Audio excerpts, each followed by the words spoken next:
அதே கரூர்ல முப்பெரும் விழா நடந்த பொதுக்கூட்டில் அவர் கலந்துக்கிறார். அங்க என்ன பேசுறாரு? திரு செந்தில் பாலாஜி அவர்கள் ரோடு போட்டா ரோடு போட்டுருங்கிறார். இப்போ அதே செந்தில் பாலாஜி அதே கரூர்ல எப்படி பேசினார் என்பதை நாட்டு மக்கள் பத்திரிகையின் வாயிலாக ஊடகத்தின் வாயிலாக தெரிந்து கொள்ள வேண்டும். ஒரு முக்கியத்துவமான அமைச்சராக இருந்தார். சசிகலாவுக்கு நெருக்கமாக, அதைவிட இளவரசுக்கு மிக மிக நெருக்கமாக இருந்தவர் செந்தில் பாலாஜி. அந்த செந்தில் பாலாஜி அமைச்சரவை 15 முறை ஏற்கனவே மாற்றி அமைச்சாங்க. அப்பெல்லாம் அவரை மாத்தல, சீனியர் அமைச்சர்லாம் மாத்தினாங்க. ஆனா இந்த ஜூனியர் அமைச்சரை மாத்திரம் மாத்தல. இடையில அந்த அம்மா ஜெயிலுக்கு போனப்போ யாரை முதலமைச்சராக தேர்ந்தெடுக்கலாம்னு சொல்றப்போ அந்த பட்டியலில் இவர் இருந்தாருங்க. இவர் கெட்ட கேடு செந்தில் பாலாஜி பேர் இருந்துச்சுங்க. அப்போ இந்த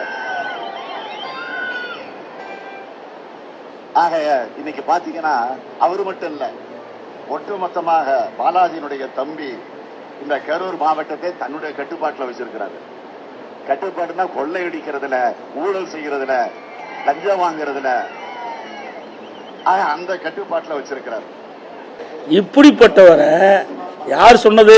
இன்றைய முதலமைச்சர் அன்றைய தினம் திரு செந்தில் பாலாஜி அவர்கள் அவர் அமைச்சராக இருந்த பொழுது, அவர் எதிர்கட்சியில் திராவிட முன்னேற்ற கழக தலைவர் திரு ஸ்டாலின் இருந்த பொழுது சொன்ன கருத்து.